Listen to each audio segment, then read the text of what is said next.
Muito obrigado. Com certeza, gostaria de expressar meus sentimentos, como disse o irmão Palmer. Sou um bom ouvinte. Gostei disso esta manhã. Eu não perderia isso por nada, ouvir estes diversos irmãos e os que estão dando estes testemunhos. O irmão que acabou de cantar tem frequentado nossa igreja lá e conheço sua mãe e irmãs aqui por muitos anos. Nunca cheguei ao tabernáculo a tempo de ouvi-lo cantar e ia sugeri-lo, e então ele chegou e disse que ia cantar. O irmão aqui disse que ele ia cantar também. Assim eu disse, o irmão pode cantar o seu esta noite. Assim, ficaremos felizes em ouvi-lo. É sempre um grande privilégio estar onde a presença do Senhor está. E como o nosso irmão disse, que há tanto da carne em nossas diversas denominações nos afastando uns dos outros, mas há um corpo místico de Cristo. Esse é o corpo em que todos entramos por um Espírito, batizados nesse corpo, e então nos tornamos cidadãos do reino dos céus.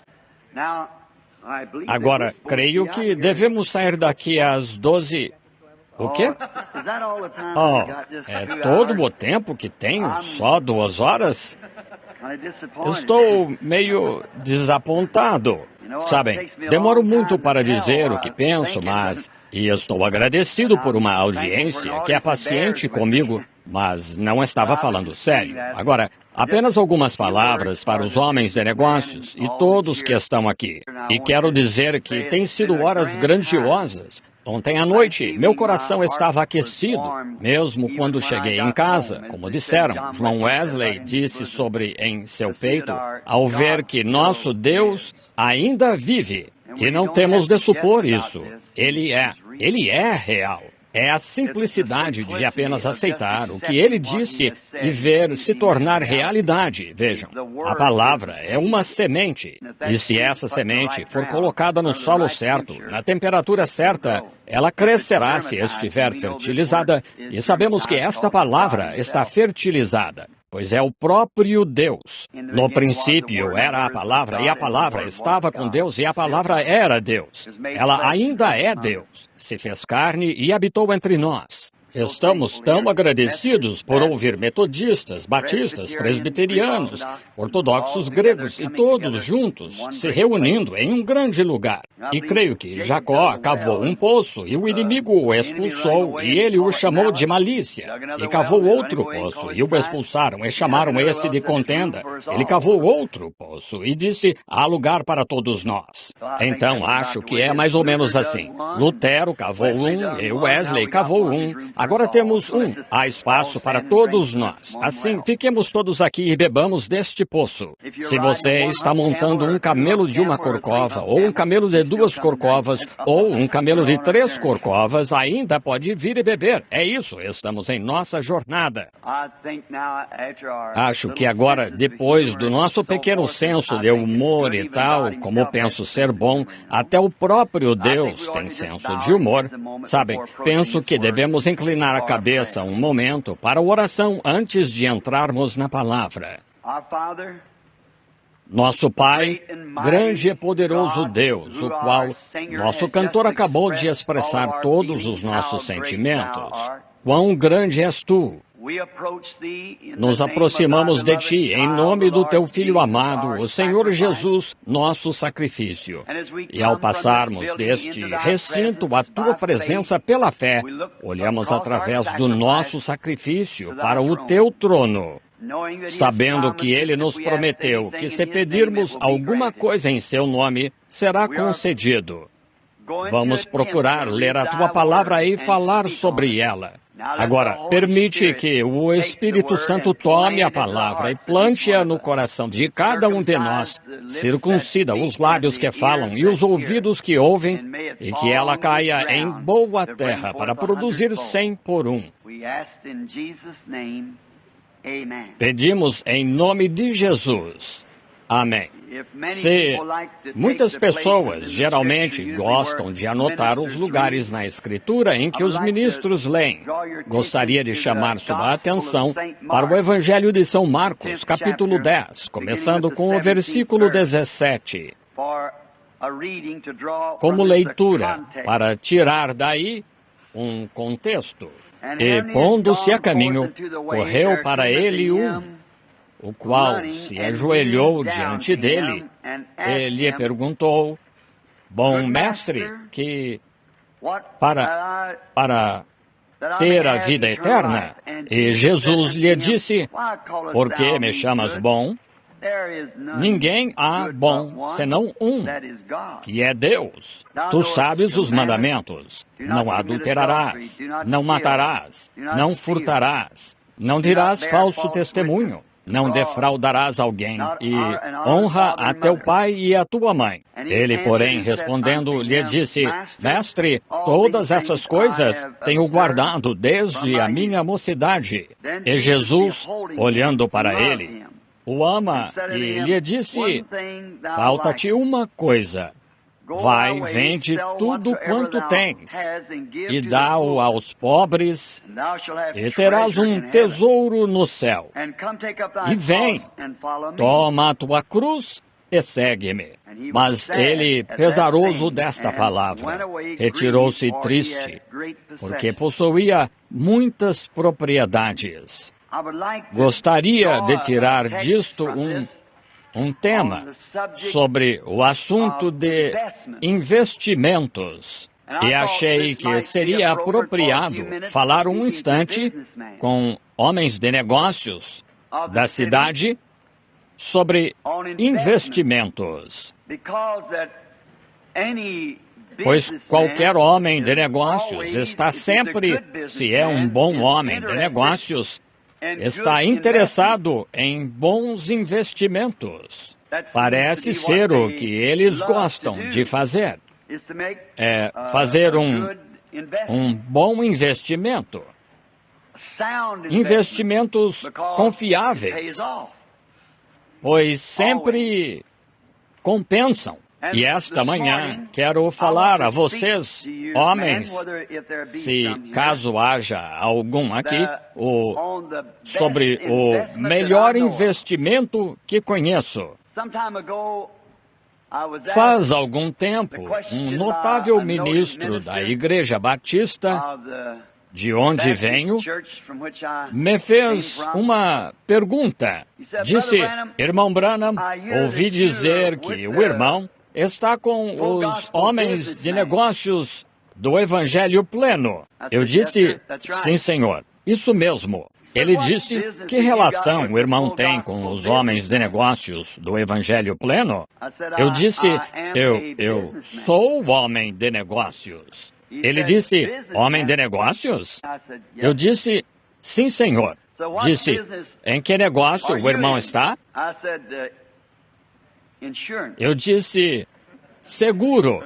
E ele disse: o quê? Eu disse: segurança. Disse: de que tipo? Eu disse: vida eterna.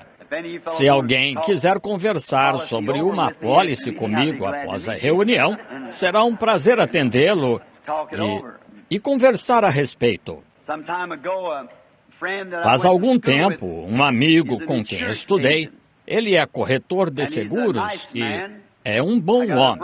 Tenho um irmão que é corretor de seguros, mas acontece que nunca tive seguro. E assim, eu nada contra, mas o rapaz veio certa vez, seu nome é Snyder, seu irmão é ministro batista. Wilmer me disse, ele disse: Billy, gostaria de falar com você sobre seguro. E eu disse: Wilmer, obrigado, eu disse. Eu falarei sobre qualquer outra coisa, mas eu disse: já tenho seguro.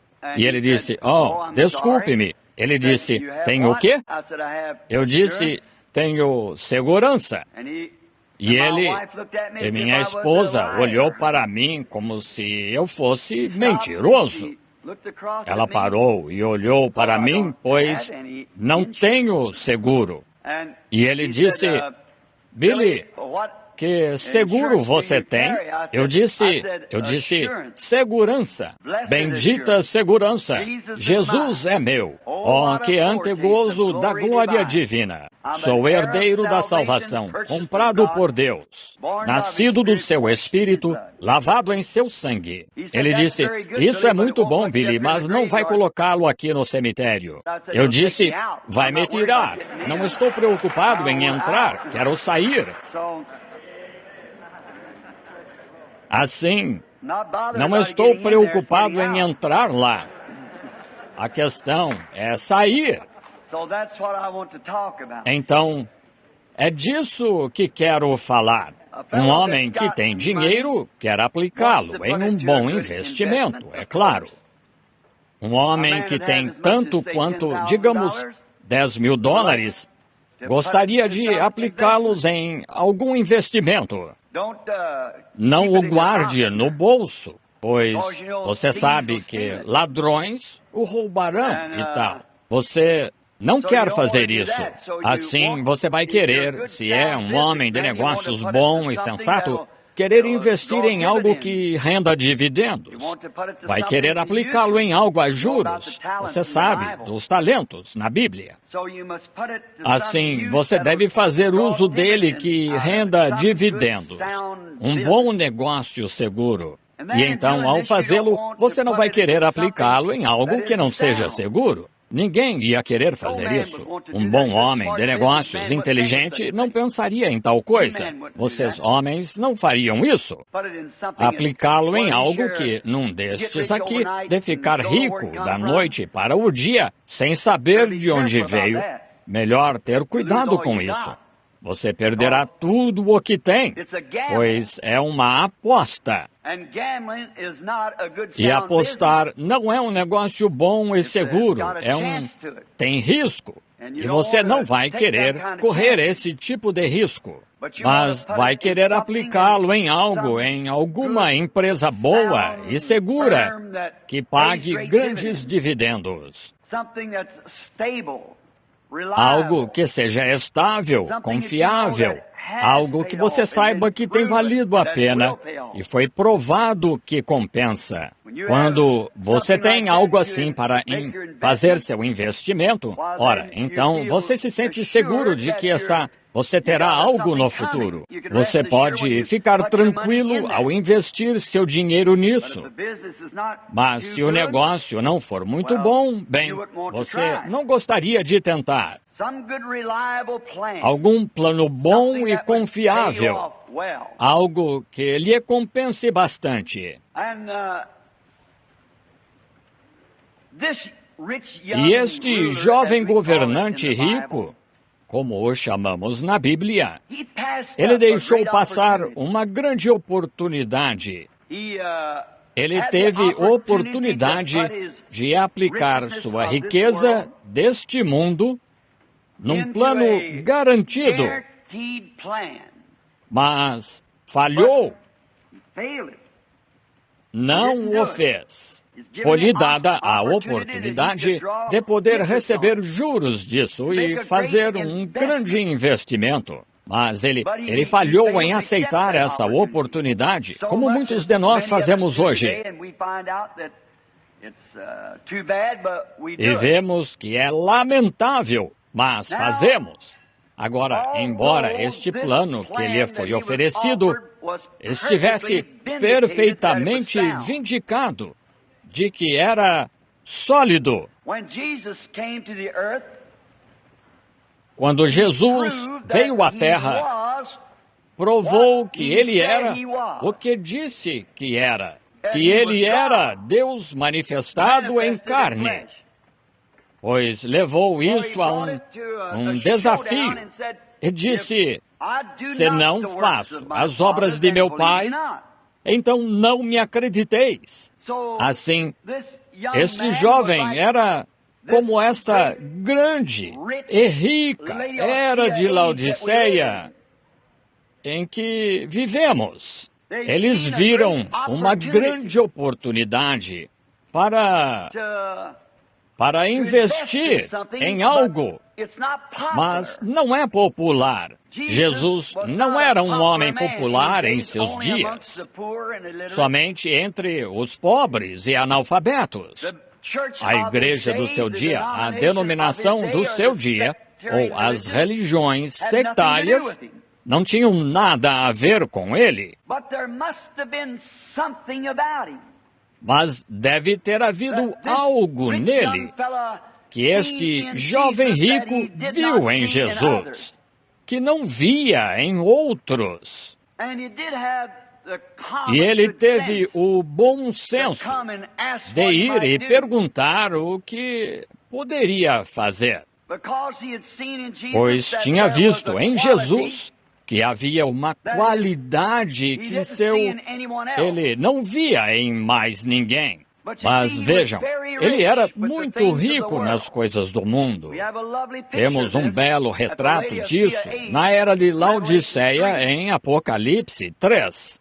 Como dizes que rico és e de nada tens falta, e todavia não sabes que és um desgraçado, pobre, cego, miserável, nu e não o sabes.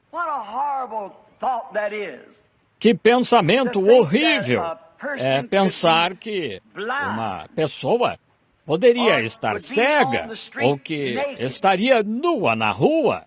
Isso é algo horrível. Mas a pior parte disso é o homem estar nessa condição e, todavia, não saber. Se esta pessoa soubesse que estava nessa condição, ela tentaria se ajudar. Mas estando nessa condição e sem saber que está nessa condição, e não se pode lhe dizer nada diferente. Esse é o retrato que vemos hoje, que muitos de nós vemos Deus se movendo nestes últimos dias. Vemos o Espírito Santo vir entre nós e vindicando as próprias promessas da Bíblia que Cristo disse que aconteceriam. E, todavia, com nossas divergências denominacionais e nosso credo e nossa posição social, como aquele jovem tinha, rejeitarmos a oportunidade como ele rejeita, ou como ele rejeitou. Eles temeram fazer o investimento. Ele preferiu ficar com as coisas que tinha: popularidade, dinheiro, cobiça, em vez de aplicar seu investimento. Quando a oportunidade bateu à sua porta para o reino de Deus.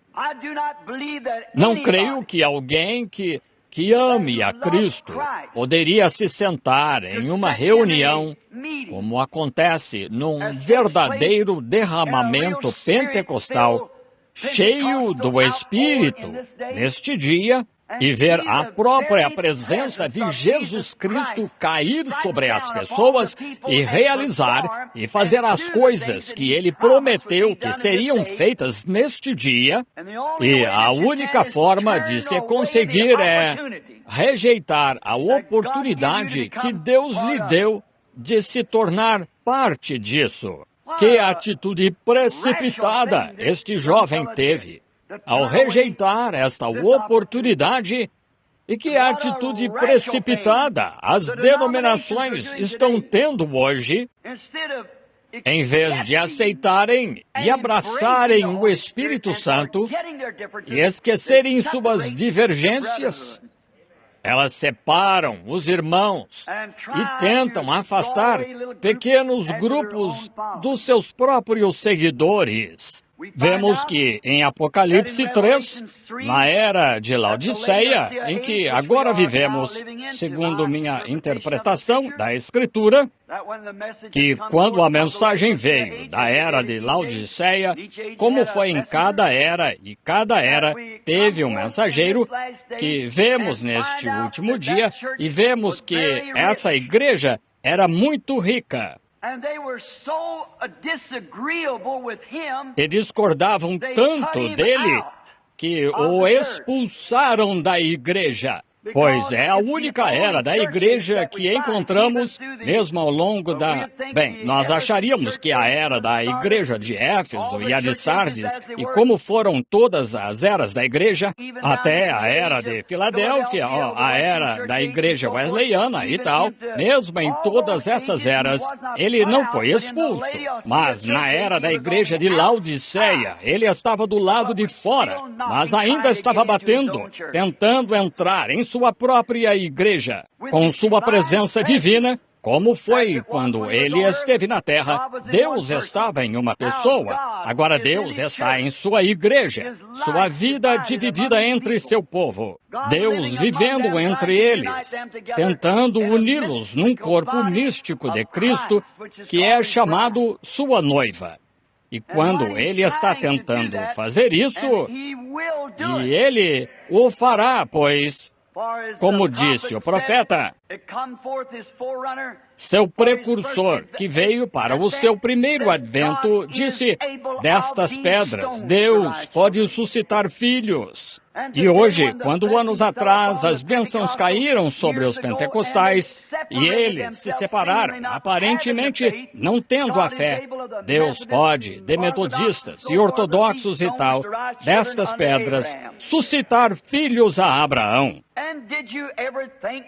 E já pensaram, meus irmãos, vocês já pensaram, já lhes ocorreu na Escritura, que no mesmo dia em que a virgem adormecida foi comprar azeite, esse foi o dia em que ele veio?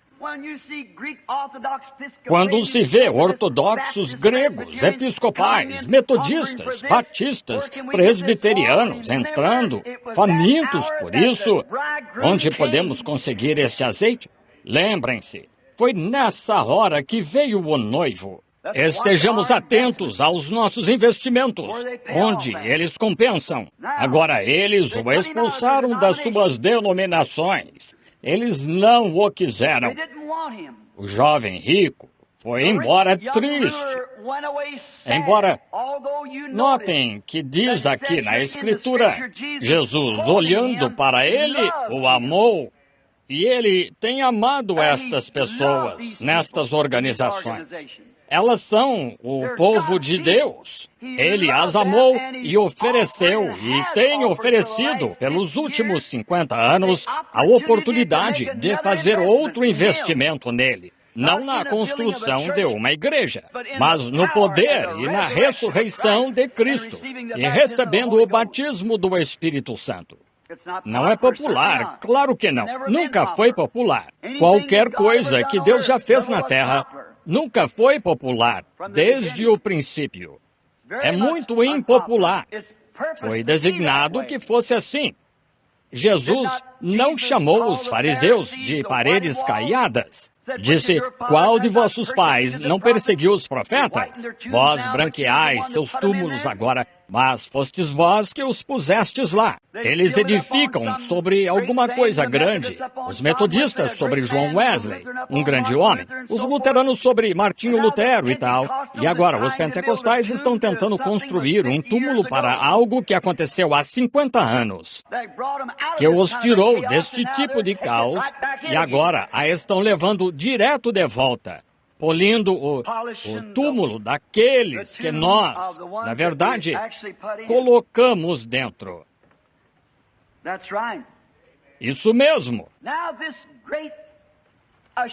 Agora, esta grande apólice de segurança, na qual estou pedindo a cada um que invista hoje, olhemos para trás e todas as coisas deveriam ser como qualquer outro negócio antes de fazermos nosso investimento. Devemos averiguar sobre a empresa ou sobre o que estamos tentando comprar. E acho que seria bom, esta manhã, nestes próximos minutos, se investigássemos alguns dos segurados desta apólice para descobrir o que aconteceu. Essa é a única forma de fazê-lo quando você vai fazer um investimento comercial. Você geralmente vai e diz ao seu colega, tem. O que acha dessa empresa? O que acha desse negócio? Bem, ela fez isso por fulano de tal, ela fez isso por fulano de tal, e, bem, compensou nesta. E esses títulos, esses bônus de bancos do governo, e eles pagaram 25% e tal. Que é bom investigar e se certificar antes de fazer seu investimento. Assim como não exatamente um vendedor de segurança esta manhã, mas estou falando por Vamos verificar, investigar e encontrar alguns dos seus segurados. Alguns dos segurados que se apegaram àquilo a que estou tentando lhes dizer para se apegarem, que é a palavra de Deus, a palavra da sua promessa, independente de denominação ou credo. Homens e mulheres que confiaram na palavra de Deus, independente do que qualquer outro pensava disso. Queremos encontrar alguns dos seus segurados e investigá-los. Comecemos com um antigo segurado que me veio à mente de muitos anos atrás. Seu nome era Noé. Ele era um fazendeiro rico. E vemos que, embora tendo boas posses na terra, certo dia Deus falou com ele, e geralmente, quando Deus fala, é tão contrário aos pensamentos terrenos, é tão diferente da tendência moderna, que a pessoa que recebe a apólice, as outras pessoas que não têm a apólice, ou não sabem nada sobre ela, que nunca conversaram sobre ela, acham que o homem está louco por aceitá-la. Sempre foi assim. Deus disse a Noé, por promessa, vou destruir o mundo, e quero que construas uma arca. Colhe a madeira da tua fazenda e não cultives mais árvores de sombra, pois quero que construas uma arca. É para a salvação da tua vida. E Noé, obediente a isso, não se enquadrava com os pensamentos científicos modernos deles. Sabem, somos ensinados que tínhamos uma civilização maior então do que agora. Jesus disse, como aconteceu nos dias de Noé, assim será na vinda do Filho do Homem, uma civilização moderna. E Gênesis nos diz que nunca haviam tido chuva dos céus. Deus regava por irrigação. O mundo estava na vertical, não estava inclinado para trás e não tínhamos chuva. E eis que vem um homem vindo baseado em uma apólice que lhe foi dada por Deus, dizendo que o juízo estava chegando. E esta era a única forma de escapar dele, que estava vindo um fenômeno como a chuva. Água ia cair dos céus. Talvez alguns dos seus modernos cientistas pudessem mostrar com seus instrumentos e dizer, podemos observar a Lua pelo radar, e não há isso de água no céu. O homem está totalmente insano. Deixem-no para lá. Ele trará desonra sobre si mesmo. E esse é um retrato perfeito de crente do dia moderno de hoje. Ele é considerado totalmente insano. É emotivo, é louco. Agradeço ao irmão aqui na ponta por seu elogio de que fui tolo o bastante para crer na palavra. É isso mesmo, eu quero continuar tolo. Certa vez vi um pequeno cartaz, contaram-me a respeito de um homem na Califórnia. Ele tinha uma grande placa na frente dele aqui que dizia, sou tolo por Cristo. E nas costas, com um ponto de interrogação, dizia, por quem você é tolo? Noé era tolo aos olhos do mundo naquele dia por causa de Deus e por causa da palavra. Mas ele tinha uma apólice que ia render dividendos, que ia compensar com a salvação da sua vida. Como eu disse antes, pode não se enquadrar com todo o movimento científico. Eles podem tentar hoje dizer que isso é pura emoção, como um irmão testificou, creio que é aqui, ele não queria emoção. E isso é bom. Acho que há muita coisa radical que acompanha esses movimentos. Eu estava lendo a vida de Martinho Lutero, ou a história, e dizia que não era um fenômeno, que Lutero pudesse protestar contra a Igreja Católica e sair ileso, mas o fenômeno foi o homem conseguir manter sua cabeça acima de todo o fanatismo que se seguiu ao seu reavivamento. É o mesmo hoje. Não é tanto um fenômeno ver pessoas saindo das organizações e tal, mas um homem que pode permanecer com a palavra e manter a cabeça acima de todo o fanatismo que tenta seguir tal movimento. Sensações e tal, sobre o que baseiam a fé, o que é com certeza carnal, como o nosso precioso irmão citou para nós sobre o grego. Vejam, eles saem a mesma coisa, carne, denominação e tal, mas alguém que consegue manter a cabeça acima disso e ficar com o assim diz o Senhor. É verdade. Vemos que Noé, que depois de você ter recebido esta apólice, da qual estou falando esta manhã, a segurança da salvação. Você é sempre provado. E sempre há. O reino de Deus não vem por meio de observação. E sabemos que você é aprovado. Todo filho que vem a Deus deve ser treinado como filho. Acho que é esse o problema de muitos dos nossos pequenos Elvis e Ricks hoje. Eles não tiveram o tipo certo de treinamento como filho. Papai me levava ao depósito de lenha e recebi uma boa educação de como me comportar.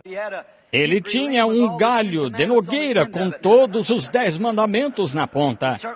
Isso, sem dúvida, me trouxe disciplina.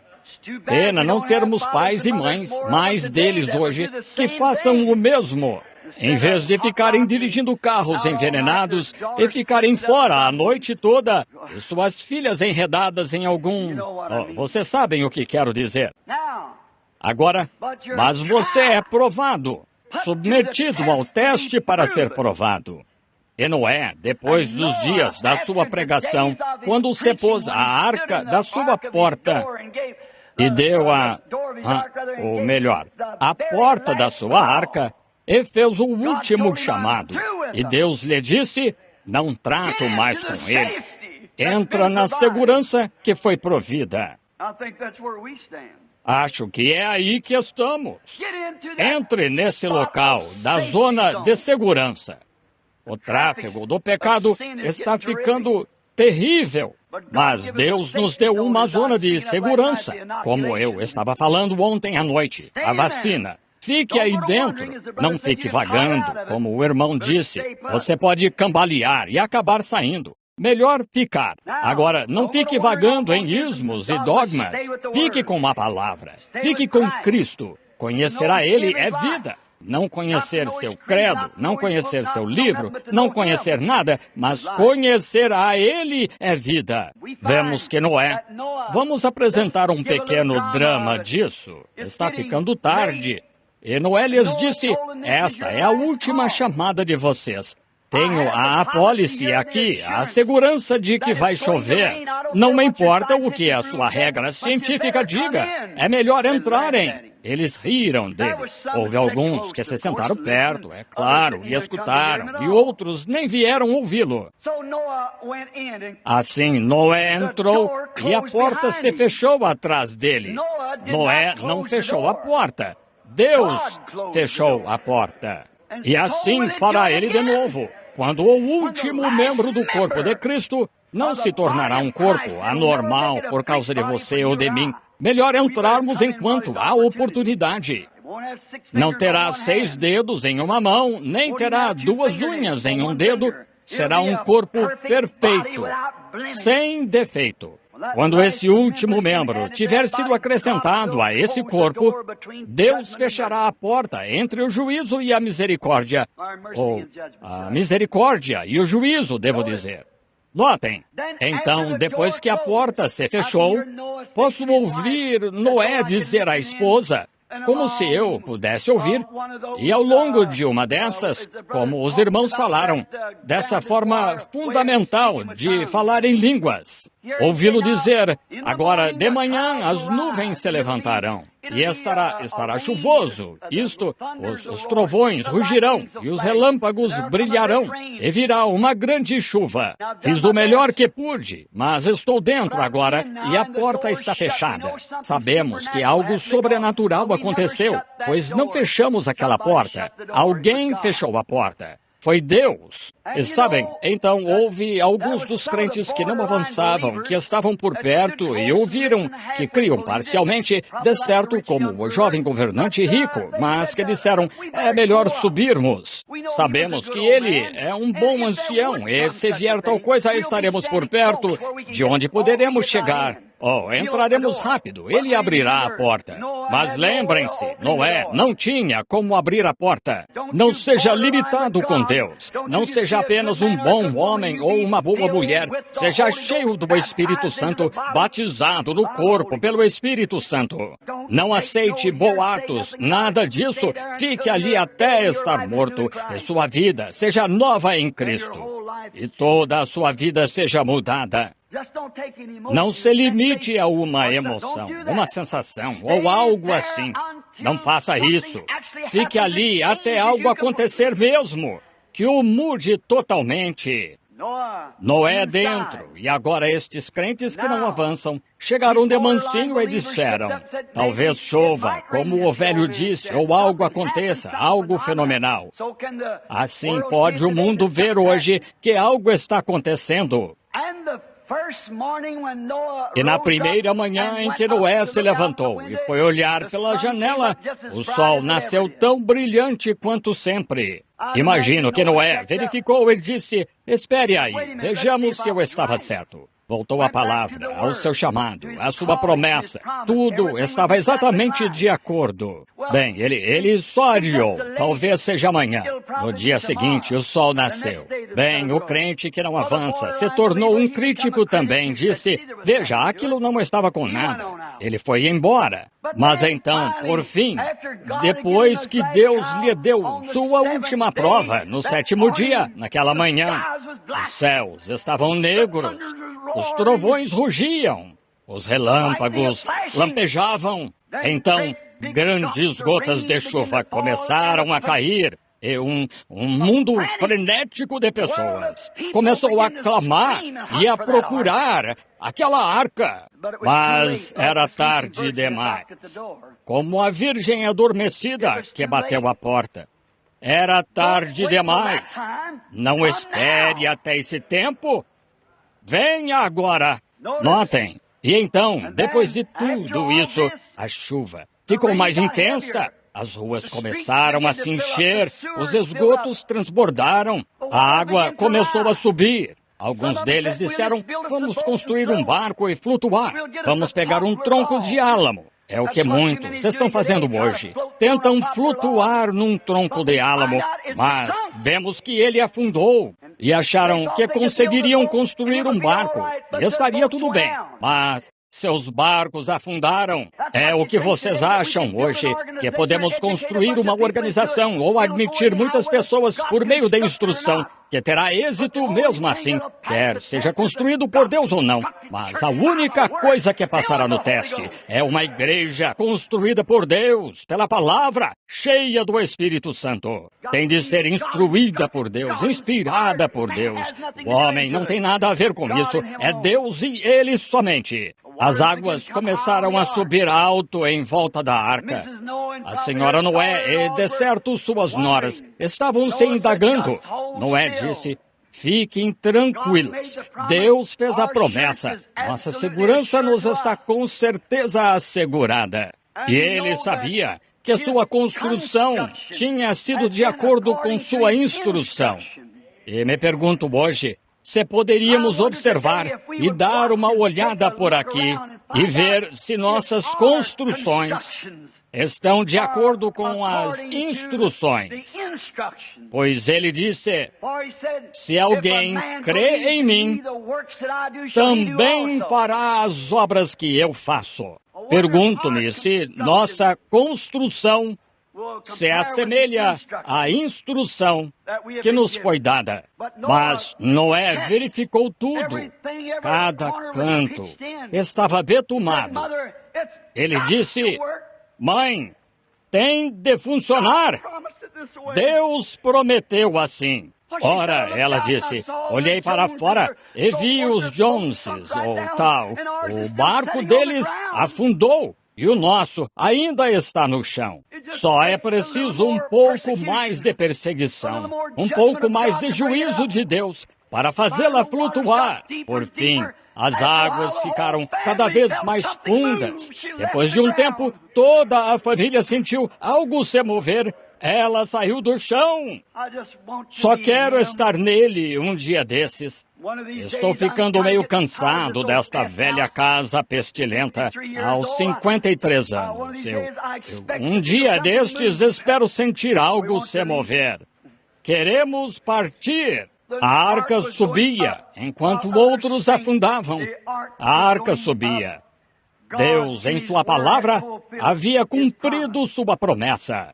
Satanás o tentou. Satanás tentou desanimá-lo. Tentou desanimá-lo através das pessoas daquele dia, das religiões daquele dia, através da ciência daquele dia. Li no jornal ontem, creio que foi anteontem, que a ciência encontrou uma maneira do homem não ter de morrer, ter vida eterna. Bem, eles acham que isso é algo novo? Temos isso há 2000 anos. Eles acham que tem algo novo. Como David Duplessis disse certa vez, que a Rússia se gabava de ter um homem no espaço. Temos um no espaço por 2000 anos. Estamos tão à frente deles que nem sabem onde estão. Claro, um intercessor entre nós e Deus com a garantia, vendo eu sangue, passarei por cima de vós quando os juízos vierem. Não querem se interessar por tal apólice? Deveriam, pois todas as outras vão falhar. Exatamente. Por fim, quando a arca deu seu último grande solavanco e salto ao soltar-se do fundo da terra, a palavra compensou, e a apólice compensou em dividendos. Salvou ele e sua família. Estou tão agradecido por isso. Poderíamos ficar nisso por muito tempo, mas avançaremos um pouco mais. Há outro homem, um segurado da apólice, que eu gostaria de lhes apresentar esta manhã. Sem dúvida que vocês ouviram falar dele. Seu nome era Daniel. Ele recebeu esta apólice de segurança da vida e foi levado para a Babilônia em seus dias. Mas Daniel, por ser segurado da apólice, propôs no coração não contaminar sua apólice. Ele não ia contaminar seu investimento. Agora vou chegar ao que você disse. Você tem a apólice, mas não a contamine. Se você a tem, pare de cambalear por aí com o mundo. Fique longe dele. E Daniel propôs no coração que não contaminaria sua herança com as iguarias do rei. Agora, algumas de vocês mulheres deixem o cabelo começar a crescer. Isso mesmo. Alguns de vocês homens comecem a fazer algo. Que vergonha vocês pregadores que se envergonham de dizer isso. Deus tenha misericórdia de vocês. Vocês estão com medo de ser expulsos da sua organização e de serem expulsos da arca? Lembre-se, irmão, é a palavra de Deus que diz isso. Não contamine seu investimento. Se você fez o investimento, então fique firme com ele e guarde-o em um lugar seguro, dentro do coração, na alma. fique com Ele. Não o contamine com as coisas do mundo. Igreja, volte para Deus. Afaste-se dessas velhas coisinhas atrás das quais está correndo. Se a unidade o expulsa, você se une às assembleias. Se as assembleias o expulsam, vai para a igreja de Deus. Pare de contaminar sua herança. Pare de contaminar seu investimento. Eu deveria ter dito, volte, mantenha-a limpa, trabalhe para Deus.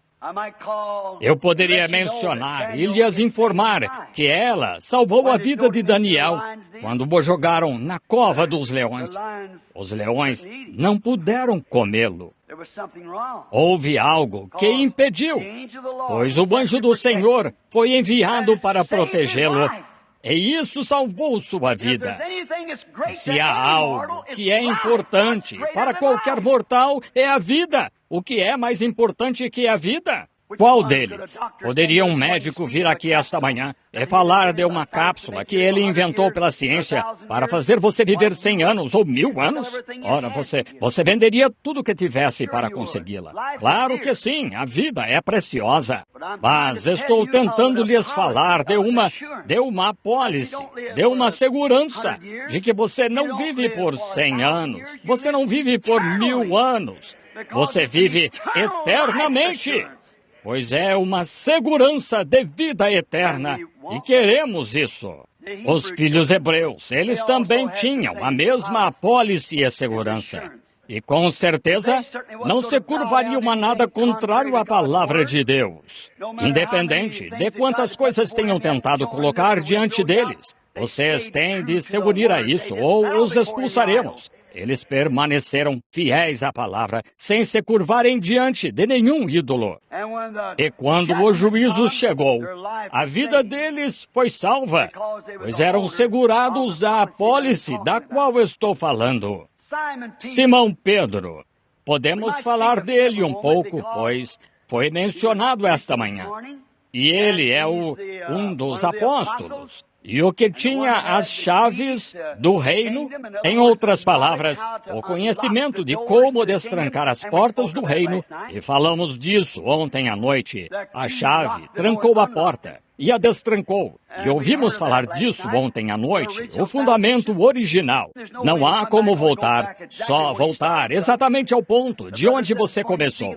O irmão disse esta manhã, falando de Simão Pedro e do que ele fez, vejam de onde ele começou. Ele começou em Atos, foi onde a igreja começou, e é para lá que a igreja tem de retornar. Voltar àquela mesma receita, àquela mesma palavra de Deus e segui-la até o fim. Se a deixamos, então voltemos a ela. A única maneira de se sair bem é voltar e se endireitar. Eu pratico tiro ao alvo de precisão e já ganhei muitos troféus. E o outro dia, o Senhor, conhecendo o meu coração, sabendo que preciso de um pouco de descanso, Ele me permitiu dar um tiro excepcional, com um rifle Winchester calibre 22 comum, modelo 70, no estande de tiros. Eu acertei 9 balas no mesmo furo. 2 do grupo de homens que estavam lá recolheram o alvo e disseram: creio que o Senhor está errando o alvo. O que houve?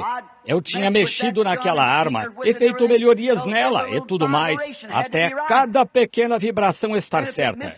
E se ela erra o alvo, há algo errado em algum lugar. A companhia Winchester disse: essa arma só produz uma precisão de 2,5 centímetros a 23 metros. E eu pus 9 balas no mesmo furo, a 45 metros. Não importa o que dissessem, tinha funcionado antes, funcionará de novo. É o que digo hoje. Eles dizem: não podemos ter um Pentecostes como tiveram então. As pessoas não crerão nisso. Não se pode fazê-lo.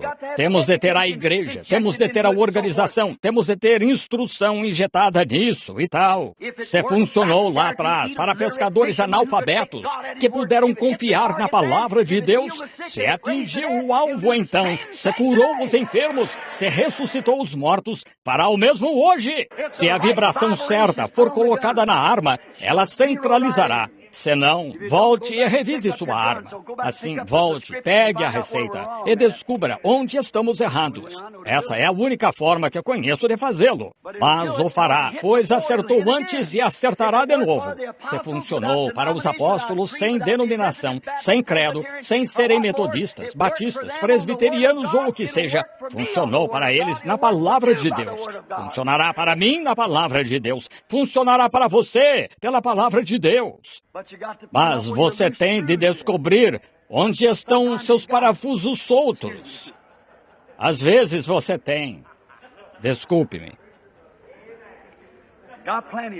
Tem muitos deles. Alguns até ficam apertados demais. Você tem de afrouxá-los um pouco, certo? Para produzir a vibração. Como um músico com seu violão, treinando suas cordas. Ele tem de conhecer o tom dele. Um homem cheio do Espírito poderia dizer qual é. Se está muito além da Bíblia ou muito aquém da Bíblia. Tem de estar bem ali na Bíblia. Exatamente como assim diz o Senhor. Tem de ser regulada certa. Então, com a mira no centro, aí atingirá o alvo. Pedro era pescador. Fazia muito tempo que errava o alvo.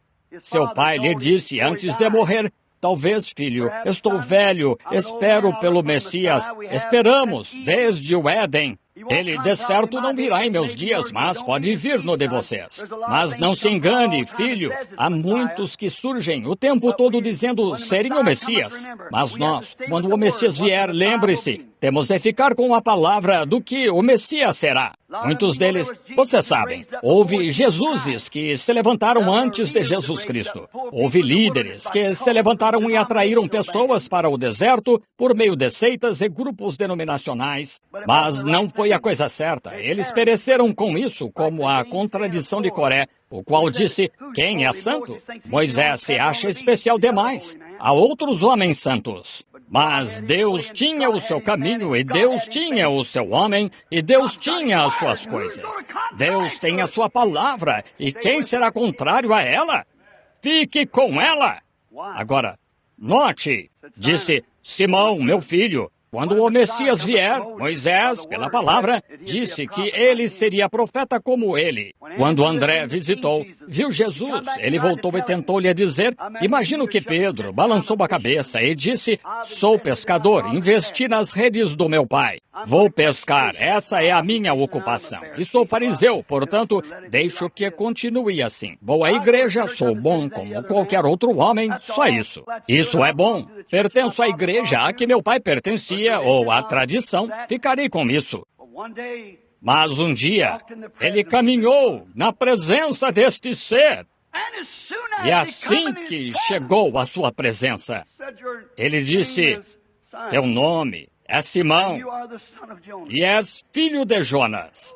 Ele não só o conhecia e quem ele era, mas conhecia seu velho pai Pio, que o havia instruído e estava de acordo com a palavra, um profeta. Pedro fez um investimento, largou suas redes. Ele disse, vinde após mim, eu vos farei pescadores de homens. Quão diferente do jovem governante rico que quis ficar com a sua riqueza.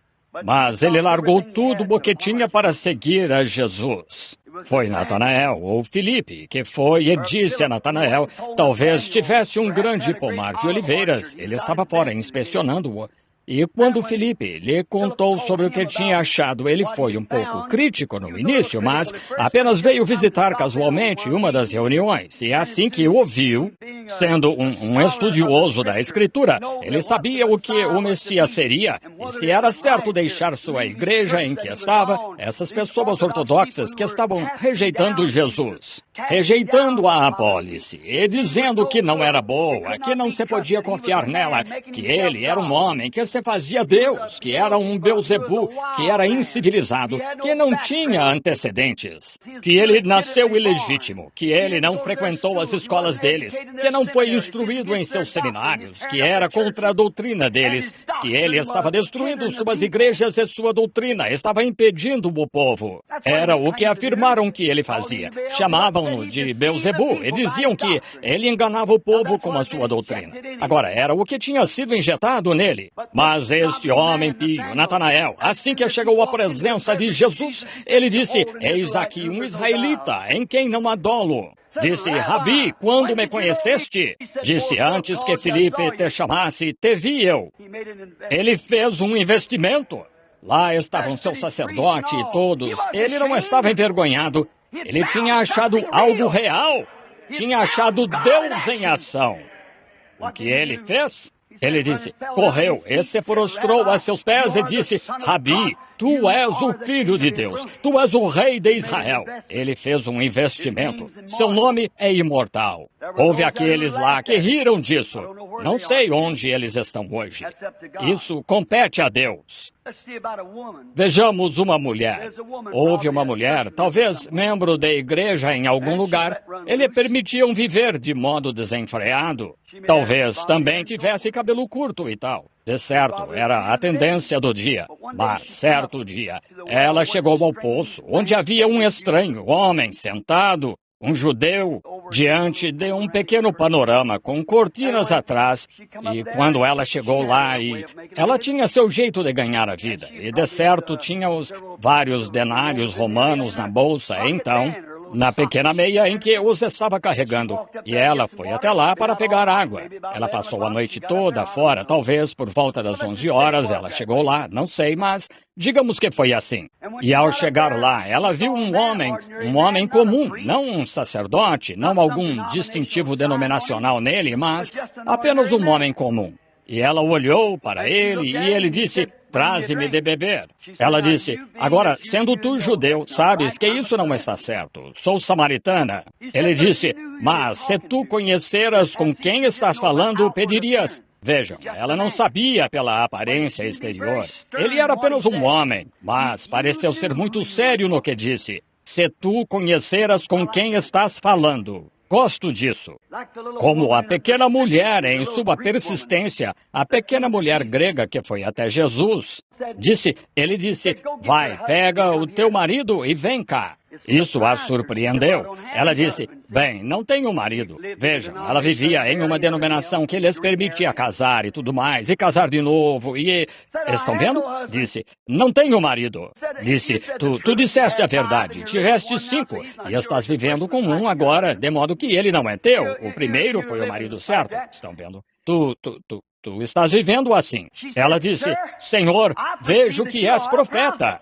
Que diferença de um sacerdote erudito que disse que ele era Beelzebu, um adivinho ou um demônio. Disse, vejo que és profeta. Agora sabemos, fui ensinada, sou grega, ou melhor, samaritana. Fui ensinada que quando o Messias vier, ele fará estas coisas. Este será o seu sinal. Ele disse, eu sou ele que fala contigo. Rapidamente, ela fez um investimento. Ela investiu e correu para a cidade e não conseguiu se conter. Ela havia achado a pérola de grande valor. Ela havia vendido tudo mais. Vocês conhecem a tradição naqueles dias. Não era certo uma mulher ir para a rua, uma mulher daquele tipo e falar com os homens. Mas parem-na! Tentem pará-la! Ela tinha achado algo, era real. Como Natanael, não era ético para a sua igreja que ele seguisse aquele Galileu, suposto profeta, que haviam declarado ser um Beelzebu. Não era certo que ele o fizesse. Não era aceito pela igreja, não era ético. Ele seria perseguido pela igreja por isso. Mas parem-no. Ele achou algo real. Essa mulher achou algo real. Não era certo ela gritar isso na rua. Ela era uma mulher de má fama. Ela estava marcada, mas tinha sido perdoada. Ela achou algo real e não se poderia pará-la. Como apagar um fogo num dia de vento. Ela estava ardendo. Alegria e paz pelo perdão dos pecados. Ela não queria mais o poço de Jacó. Ela tinha achado uma fonte borbulhando com vida eterna. Ela deixou seu balde lá e disse, chega disso, quero um investimento nisso. Que mulher inteligente ela era. Com certeza, ela achou algo em que investir. Tomemos outro personagem. Eu ia falar sobre a mulher grega um pouco. Vejam, ela teve muita oposição. Vejam, a primeira coisa pode ter sido que ela era grega, não era judia. Sem dúvida, as pessoas lhe contaram, disseram, agora espere aí. Lembre-se, sua denominação não está patrocinando isso.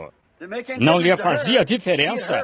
Ela tinha ouvido, ela tinha necessidade. E quando você tem necessidade e ouve que há algo para ajudá-lo, nada o deterá. Se Deus está chamando em seu coração, você não pode parar. Ninguém pode. Não, Senhor, você vai mesmo assim. Posso imaginar que todas as irmãs da igreja disseram, bem, você será uma reprovação entre o povo. Isso não a deteve, ela continuou. Outro grupo se encontrou com ela e disse, seu marido é homem de negócios. Ele a deixará se você for até aquele bando de santos roladores. Isso não a deteve, ela continuou mesmo assim. Ela foi persistente. Vale a pena ser persistente. Quando você sabe o que qualquer um que consiga qualquer coisa será persistente. Os homens, ao longo de todas as eras, foram persistentes. Se chegaram a realizar algo. Washington, chamado o pai da nossa nação, foi persistente em Valley Forge. Independente do quanto o Delaware estivesse congelado. Ele orou a noite toda. Ele sabia que tinha de atravessar aquele rio e atravessou. Independente do que acontecesse, ele atravessou mesmo assim. Ele foi persistente. E depois que esta mulher chegou a Jesus, olhem lá, aqui está o que a verdadeira fé faz. Quando você acha uma joia, quando acha esta apólice, não me importa quantas pessoas tentem desanimá-lo, se o expulsarem da sua igreja, se fizerem o que quiserem, você ainda é persistente, você quer a apólice. Assim foi Jacó. Não fazia diferença o que ele teria de fazer para conseguir aquela primogenitura. Ele a queria. E chegamos a essa condição. Ficamos desesperados. Então, somos persistentes. Bem, eu lhe digo, mamãe era pentecostal. Eu oraria esta noite inteira, mas estou tão cansado.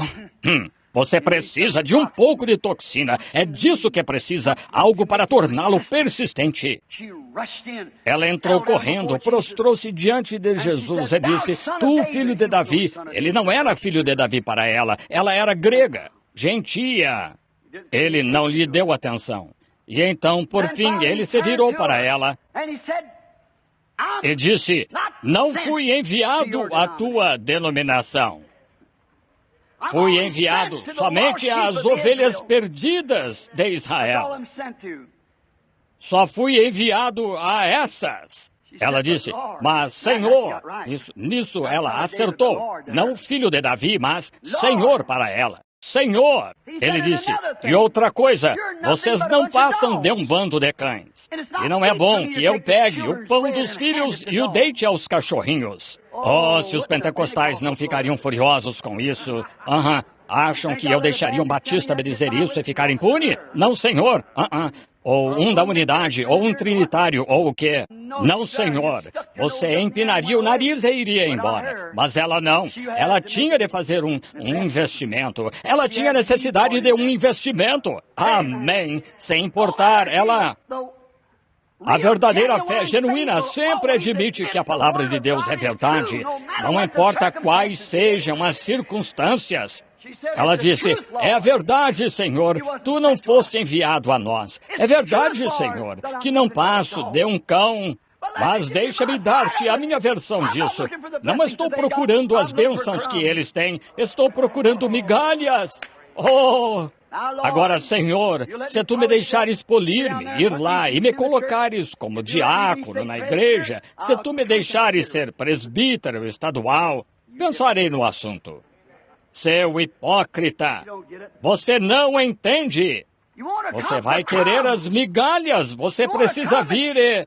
Senhor, se tu me deres isso sem falar em línguas, ou se me deres sem clamar, se tu me deres sem essas outras coisas, apenas deixar-me recebê-lo, apenas o derramares gradualmente em mim, Senhor, de maneira polida e agradável. Deus não o faz conforme a sua maneira, Ele o faz conforme a maneira própria dele. Entende? Estava pregando tempos atrás e uma senhora me disse, ou não uma senhora, foi uma professora de escola dominical na primeira igreja batista.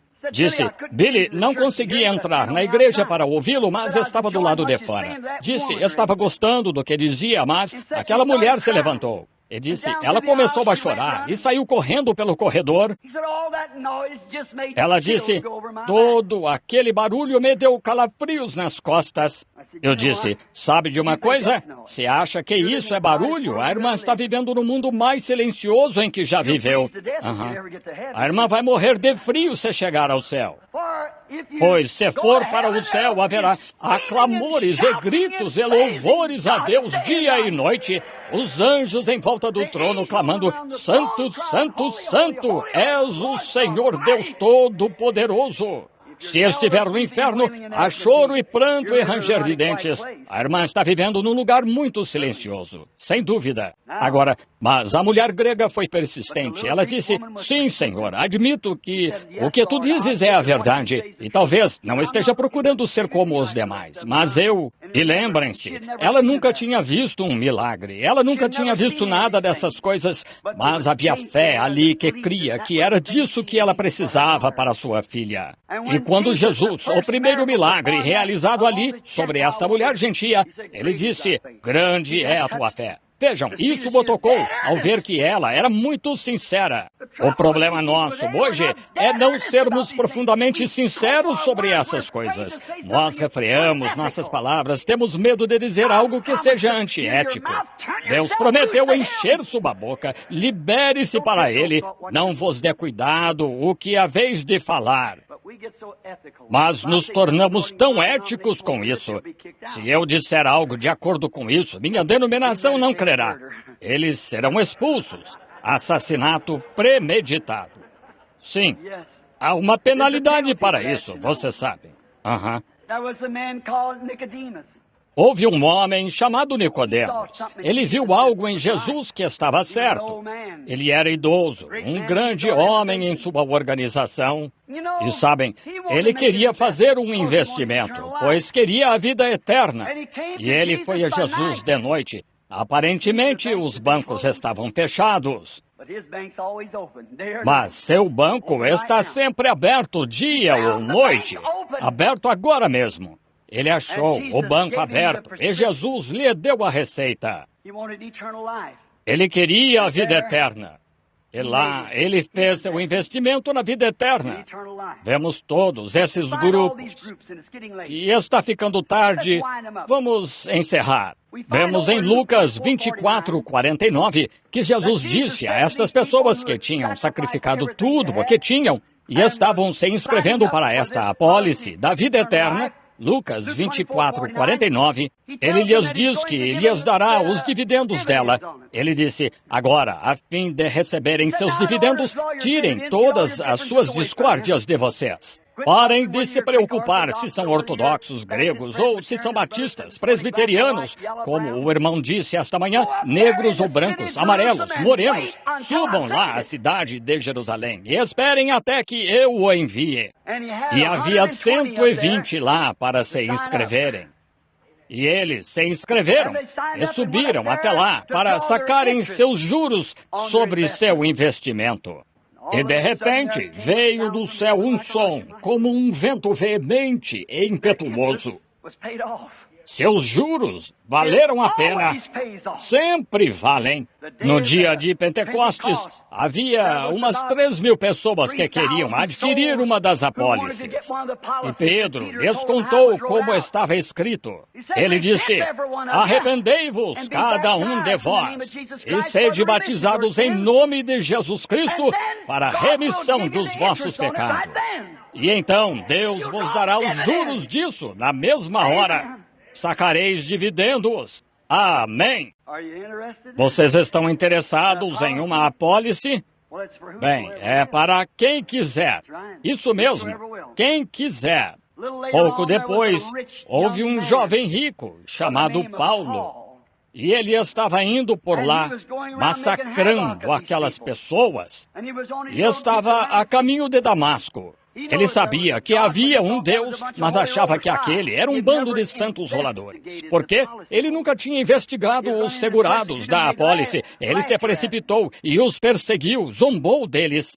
Muitos de nós fizemos o mesmo ao vermos isso. Nos precipitamos e zombamos disso e dissemos um bando de santos roladores. Mas certo dia, a caminho de Damasco, ele foi derrubado e olhou para cima e viu aquela coluna de fogo que guiou seu pai, Moisés, e seus pais pelo deserto. E ele disse, Saulo, Saulo, por que me persegues? Ele disse, quem és, Senhor? Ele disse, eu sou Jesus. Ele constatou e teve certeza de que Deus se fez carne e habitou entre nós. Ele soube pela Bíblia, pois entendeu a palavra, que aquele era mesmo o Messias. E ele viu a vindicação disso. E ao ver a vindicação disso, ele estava pronto, então, para lucrar. E ia adquirir uma apólice. Ele foi para Damasco. E Ananias veio, ele impôs as mãos e o batizou. E ele recebeu o Espírito Santo. Que coisa grandiosa! Sim, quando ele viu essa coluna de fogo e soube que era o Senhor que se fez carne, eles sabiam que aquele era mesmo o Messias, pois ele disse, vim de Deus e fui para Deus. Ele veio da coluna de fogo. Ele disse neste ensino, antes que Moisés, antes que Abraão existisse, eu sou. E o eu sou era aquele que estava na sarça ardente. E aqui ele se fez carne e habitou entre nós, o qual é corretamente o Messias. E para lá ele voltou. E isso deixou Paulo perplexo, e entendemos que ele foi a outra nação e estudou o assunto por 3 anos antes de voltar, e viu que ele era a palavra feita carne. Quando o fez, ele estava pronto, para investir toda a sua vida e tudo o que tinha, toda a sua popularidade, toda a sua instrução. Ele disse, esqueci tudo o que já conheci para conhecer a Cristo. Ele estava pronto para abandonar seu grande ensino de Gamaliel. Estava pronto para negociar os papéis da sua organização. Ele estava pronto, pois de qualquer forma o expulsaram. Mas ele tinha achado algo. Amém! Ele achou uma empresa que era confiável, pois Cristo havia morrido e ressuscitado. E aqui estava ele de novo, nessa mesma coluna de fogo. Aleluia! Não se assustem, isso significa louvado seja o nosso Deus.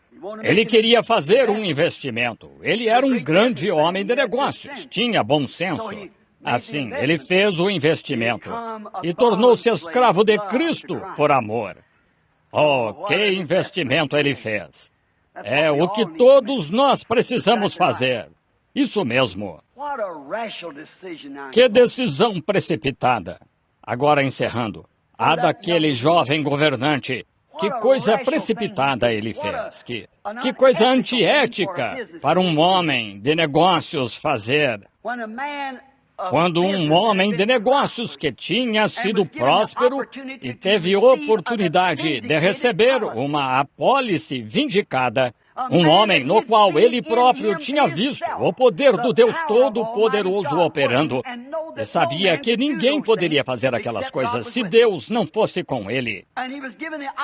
Ele foi dada a oportunidade de recebê-lo, e irracionalmente ele recusou. Ele preferiu ter a popularidade das riquezas do mundo, preferiu ter o atrativo da vida que tinha. Permitam-me dizer isto com amor e reverência. Esse é o problema das nossas igrejas. Um rabino judeu, quando John Ryan foi curado, vocês ouviram a história da sua cura. Um mendigo de rua. Eu fui levado a uma sinagoga onde um rabino veio falar comigo e disse, Senhor Branham, John estava comigo, e disse, com que autoridade o Senhor deu a vista a este homem? Eu disse, eu não lhe dei a vista.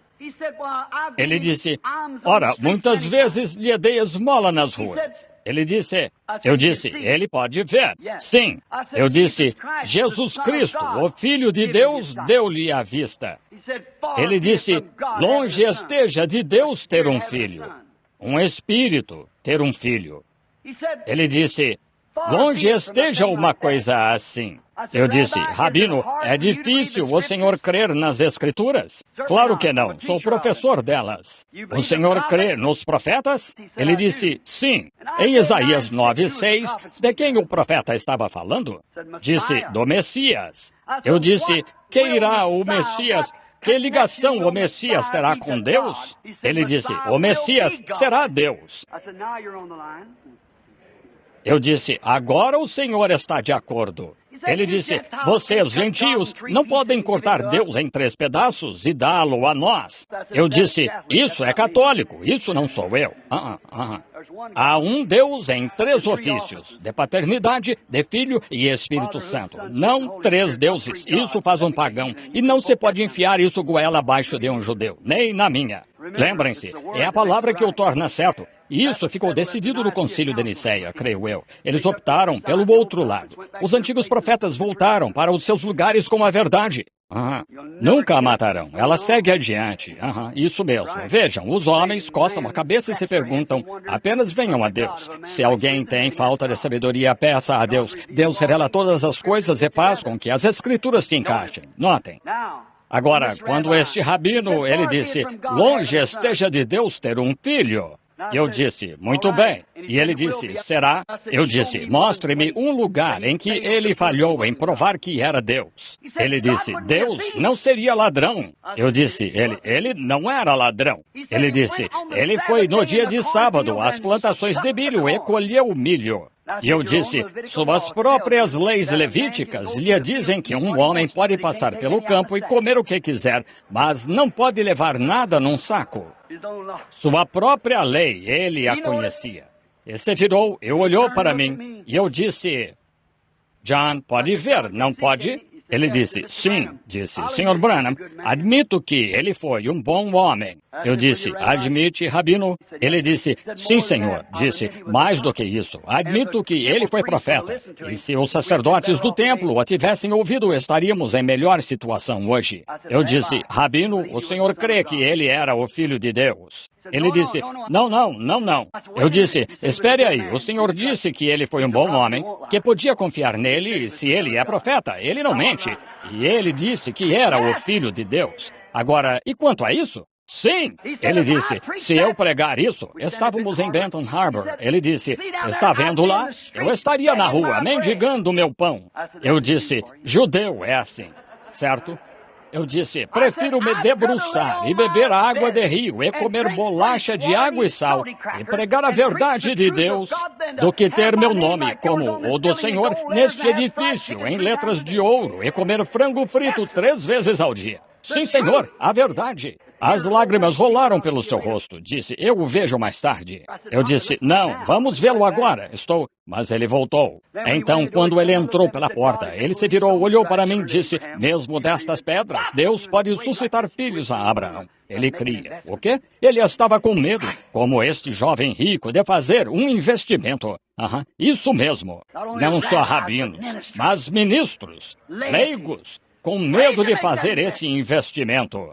Que coisa insensata este homem fez ao tomar uma decisão assim. As igrejas hoje, essa popularidade, você não pode permanecer popular e estar com Cristo.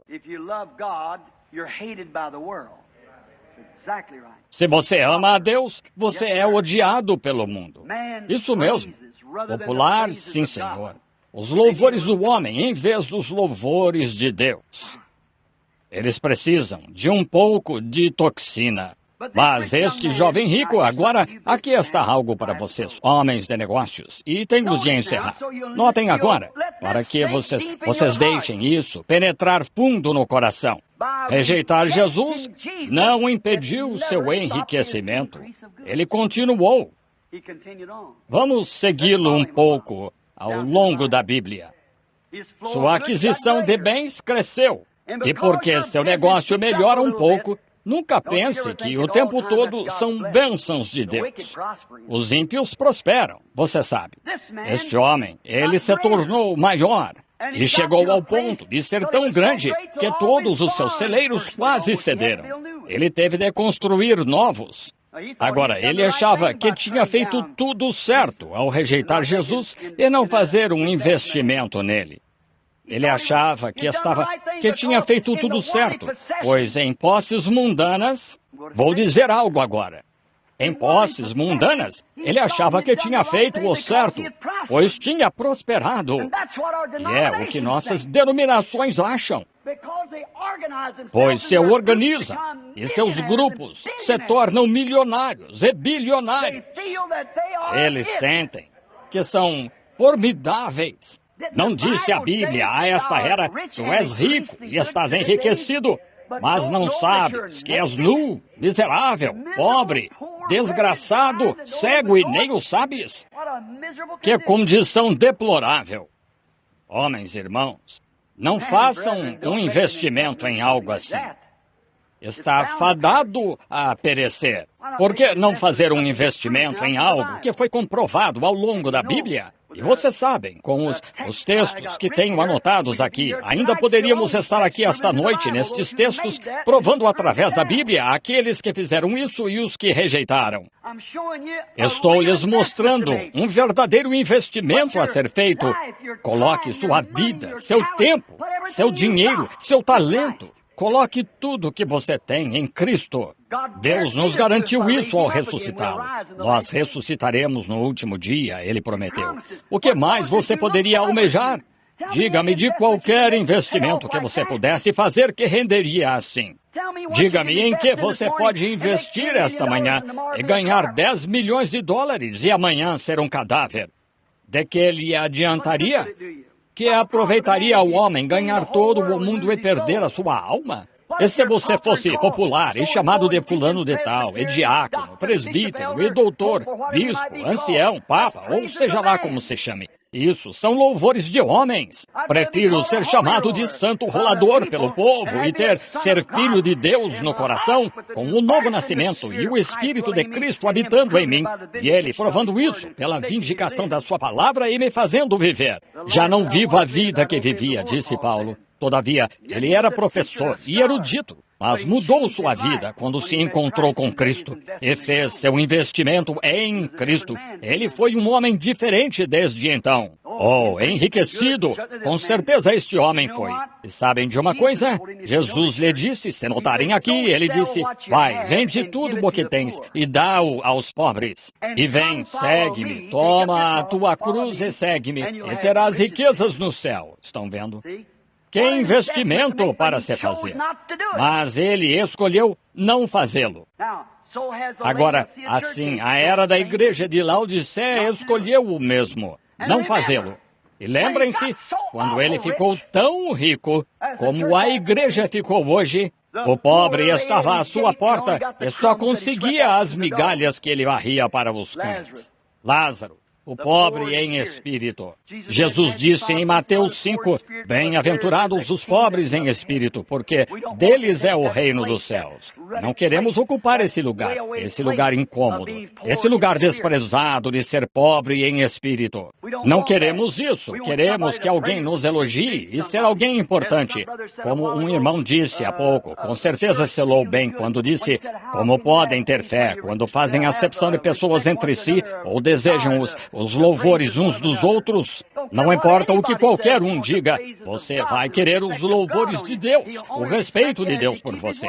Ele só irá respeitá-lo se você guardar a palavra dele. Muito bem. Agora, e vemos que aquele homem pobre em espírito estava à sua porta e se arrastava em busca das migalhas. Ou talvez, se fosse do exército da salvação, ele lhe desse uma moeda de 10 centavos quando passasse por ali, ou algo assim, para não parecer tão ruim, vejam. Mas imagino que ele investia bastante em sua própria igreja e em sua organização que o mantinha grande, importante.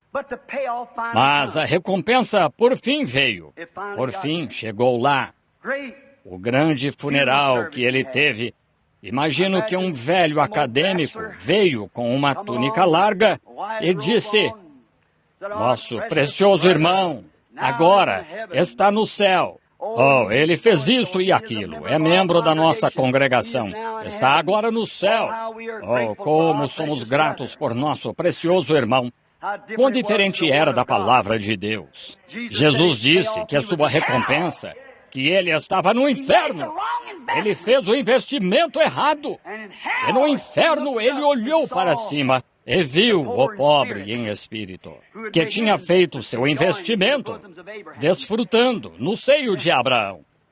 Sim, e então foi ele que virou mendigo, desejando que ele era um crente professo.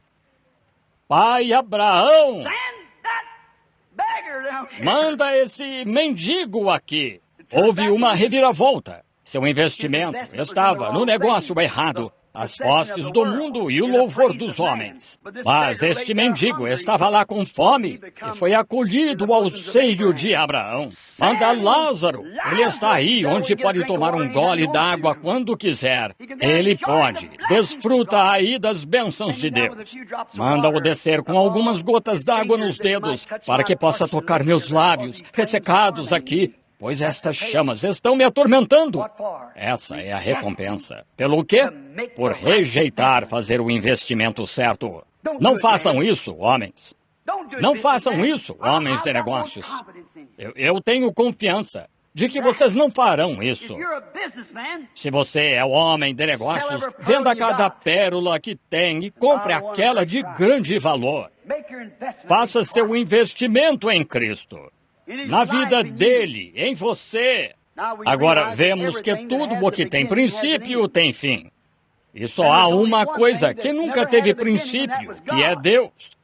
E quando a Bíblia fala aí, acho que não estou citando errado, diante de um erudito grego e de um grego, a palavra zoe significa a própria vida de Deus. Então, se temos vida eterna, a palavra grega zoe significa que temos parte da própria vida de Deus, pois nos tornamos parte dele. Somos filho e filha dele, então temos a vida eterna. E isso não morre. Você tem a vida eterna. Só há uma forma de vida eterna, que é Deus. Deus é eterno. Ele nunca começou, ele nunca pode terminar. E a única forma de podermos ser eternos com ele é nos tornando parte dele. A única forma de me tornar um Branham foi porque me tornei parte de um Branham. A única forma de me tornar da raça humana é ser um deles. E a única forma de eu conseguir ser filho de Deus é tornando-me parte de Deus. Então tenho de nascer do seu Espírito. Amém. É isso. Venda todos os seus credos denominacionais. Invista na vida eterna. Homens de negócios, mulheres de negócios, vocês veem ao longo da Escritura. Muitos outros têm passado pela mente de vocês, como sabem. Tem um jeito de saber disso, de outras coisas. Vendam todos os seus credos e todas as suas denominações e venham achar vida. Vocês estão convidados a vir esta manhã. Não rejeitem, como ele fez. Ele foi um homem de negócios muito tolo, então não sejam como ele. Sejam como Paulo. Vendam toda a sua popularidade. Ele disse, nunca venho a vós com as palavras muito arrogantes da minha instrução. Pois se eu fizesse, então vós confiaríeis na habilidade dele, em sua instrução. Mas venho a vós no poder e manifestações do Espírito Santo, para que a vossa fé descanse em Cristo. Permitam-me repetir as palavras dele, ou não repetir, mas dizer dessa forma. Não vim representando uma organização, não vim como erudito, minhas palavras são entrecortadas. Muitas de vocês, pessoas boas, que receberam instrução, talvez nem entendam, é tão entrecortado. Mas venho a vocês no poder do Espírito, nas demonstrações do Espírito Santo, que é Deus vindicando a sua palavra, para que a fé de vocês não descanse no que o homem faz, mas no que Deus prometeu. Inclinemos a cabeça. Solenemente, Senhor, estamos no limiar, onde uma decisão deve ser tomada.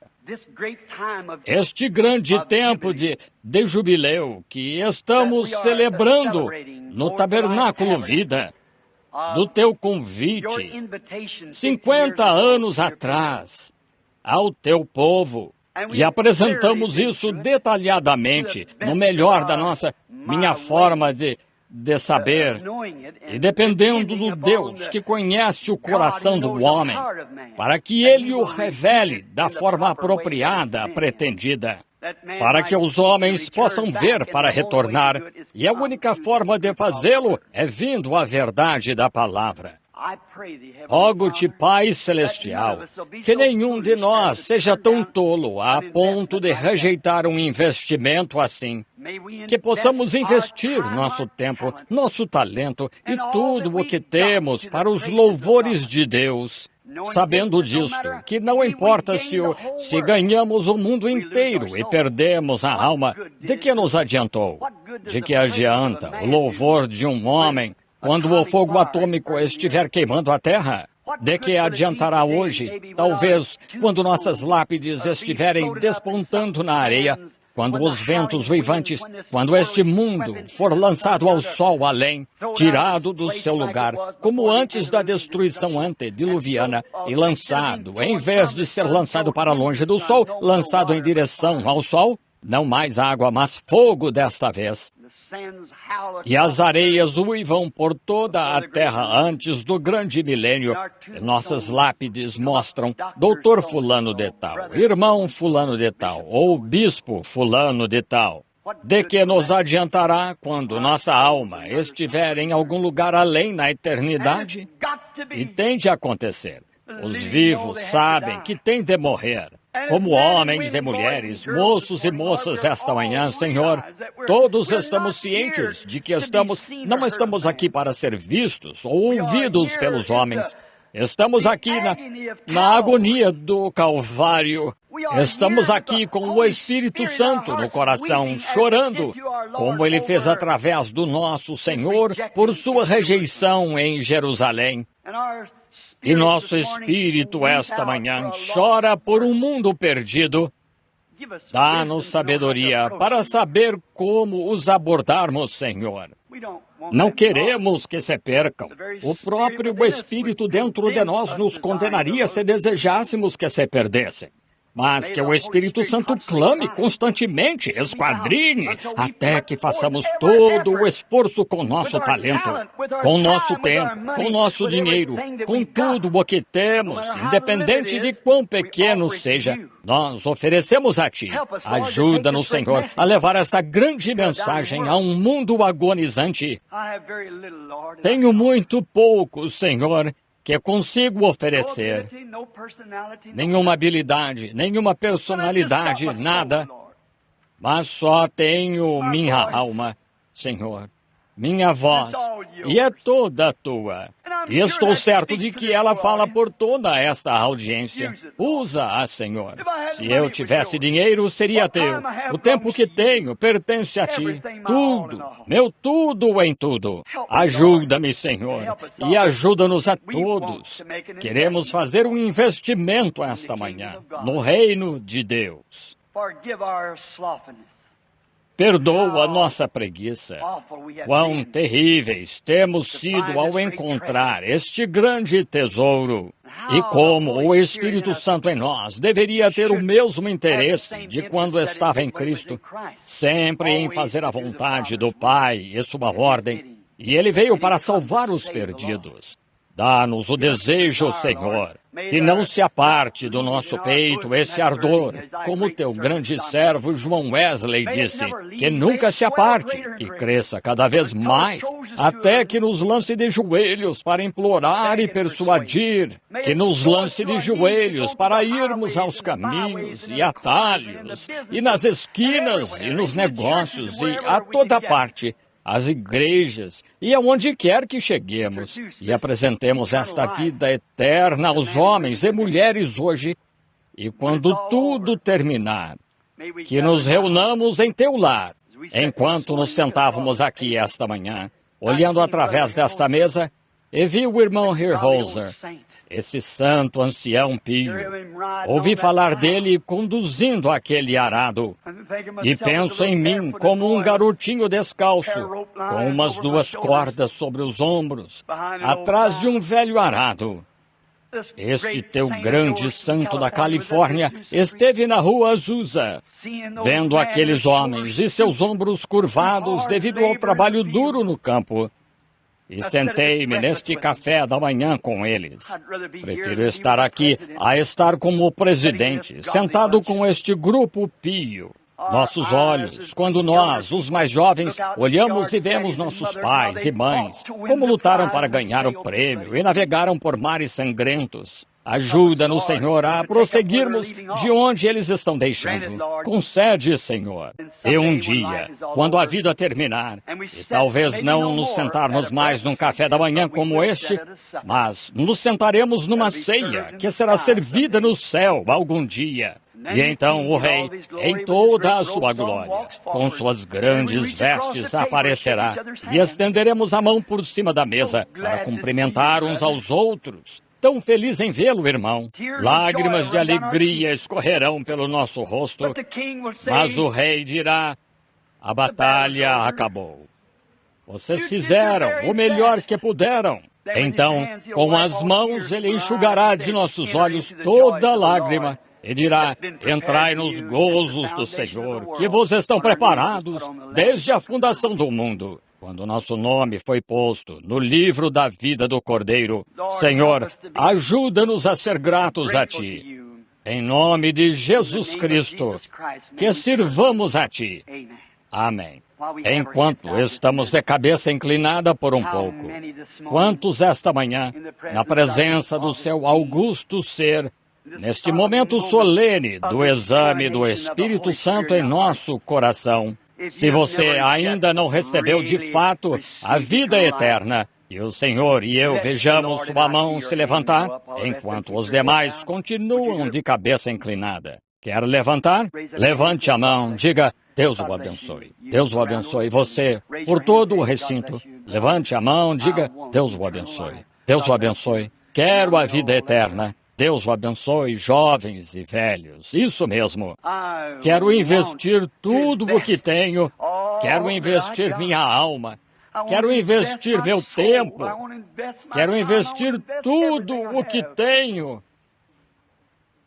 para herdar a vida eterna. Sinto que Cristo está me chamando para fazer isso. E vou fazer hoje. Deus o abençoe. E Deus o abençoe. Deus o abençoe. Sim, silenciosamente. Deus o abençoe, meu irmão. Abençoe, minha irmã. Isso mesmo. Quero fazer um investimento esta manhã, Deus. Não estou erguendo a mão para que o ministro me veja. Estou erguendo a mão para que tu me vejas. Tu conheces o meu coração. Quero fazê-lo. Quero vender tudo o que tenho. Quero vender toda a minha popularidade, toda a minha posse mundana de ideias sobre isso. Agora, não estou querendo dizer se desfazer da sua propriedade. Não estou querendo dizer isso. Estou querendo dizer as coisas às quais você está se apegando que o estão impedindo de fazer este investimento. Homens de negócios, não quero dizer que desistam dos seus negócios. Deus os colocou nisso, fiquem com isso. Mas dediquem suas remunerações à obra dele de alguma forma. Farei meu investimento, irmão Branham. Haveria outro? Houve uma dúzia ou mais. Haveria outro? Deus o abençoe, Senhor. Outro antes de orarmos? Deus a abençoe, jovem. É uma grande decisão. Deus a abençoe. Deus o abençoe. Deus o abençoe, meu irmão, aí. Haveria ministros aqui? Deus o abençoe. Deus o abençoe. Isso é bom. Estou pronto, irmão Branham. Não me importa. Vou ficar com a palavra de Deus, independente das circunstâncias. Eu não sei que não é popular, mas ficarei com ela. Então ajuda-me, Deus. Farei meu investimento esta manhã. Serei um homem de negócios de Deus. Dedicarei todo o talento que tenho para a sua glória e para o seu reino. E pararei de vendê-lo às riquezas do mundo. Deus o abençoe, meu irmão cristão. Deus o abençoe, meu irmão ministro. Deus o abençoe, meu irmão ministro. Isso é bom. Farei isso. Deus o abençoe, meu irmão ministro. Farei isso. Deus a abençoe, minha irmã. Deus a abençoe, minha irmã. Venderei tudo. Ficarei com a palavra. Deus a abençoe. Deus a abençoe, minha irmã, aí atrás. Deus o abençoe, meu irmão. Deus a abençoe, minha irmã. Assim mesmo. Ele vê. Deus os abençoe, meus irmãos. Vocês dois aí juntos. Deus os abençoe aqui, vocês aí. Deus o abençoe, meu irmão. Você, irmã. Isso mesmo. Você, meu irmão.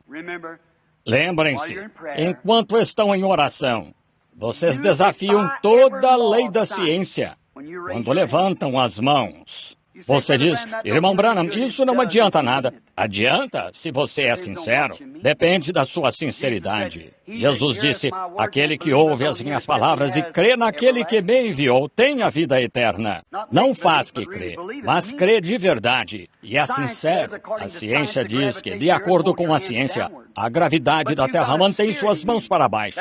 Mas você tem um espírito em você que tomou uma decisão, porque havia outro espírito em você, o Espírito de Deus, que disse, levante as mãos. E você desafiou a lei da ciência e levantou as mãos para o seu Criador.